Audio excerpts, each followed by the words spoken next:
We've got this wonderful holiday we're celebrating, Veterans Day, and I wish you and yours a happy Veterans Day.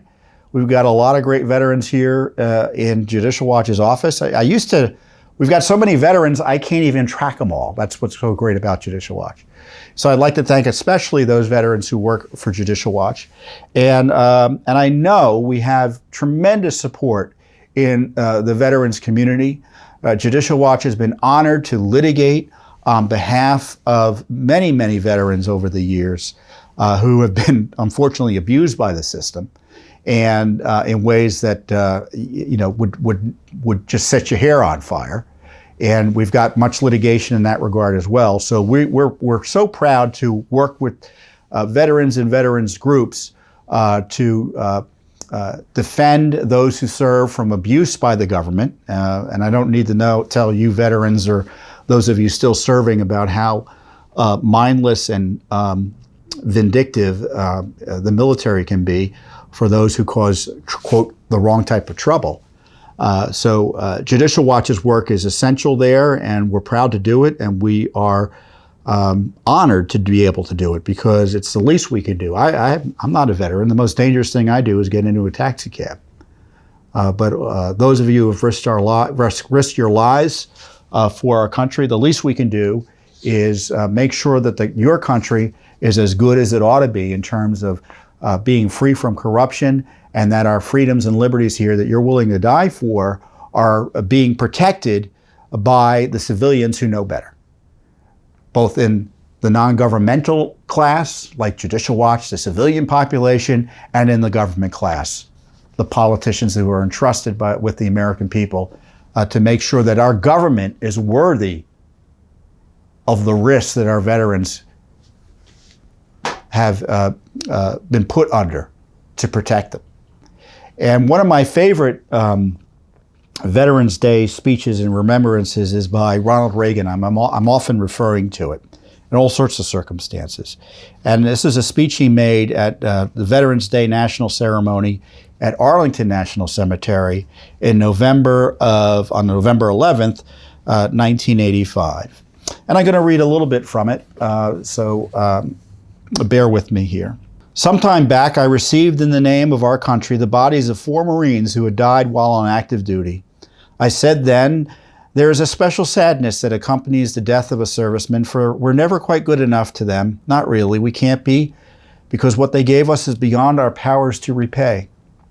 And so when a serviceman dies, it is a tear in the fabric, a break in the whole, and all we can do is remember. It is, in a way, an odd thing to honor those who died in defense of our country, in defense of us in wars far away. The imagination plays a trick. We see these soldiers in our mind as old and wise. We see them as something like the founding fathers, grave and gray-haired. But most of them were boys when they died, and they gave up 2 lives, the one they were living and the one they would have lived.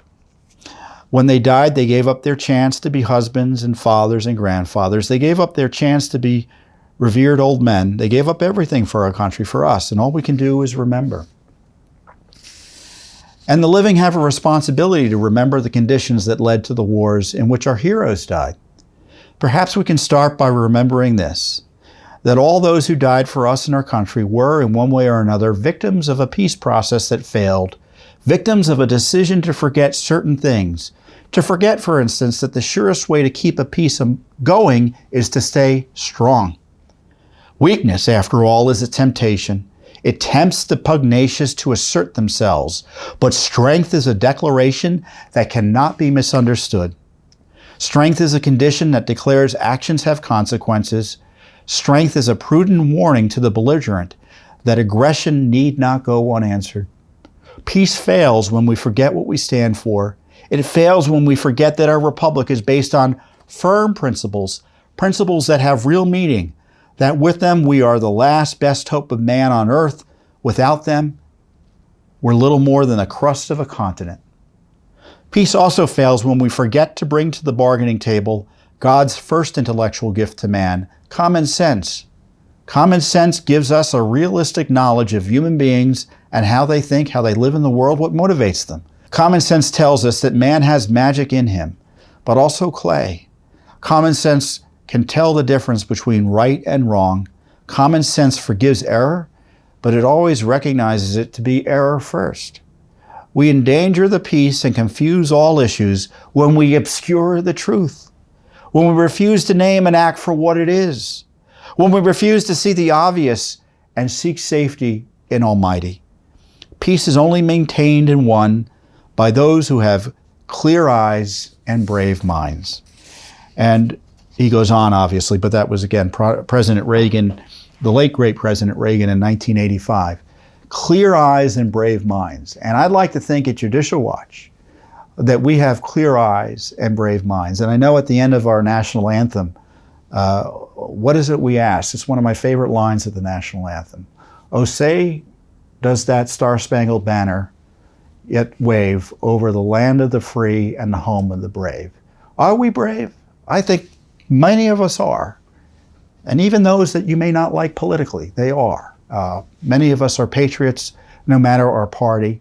And I hope that you take to heart President Reagan's admonition that we continue to remember those who committed their lives and lost their lives in defense of our freedom.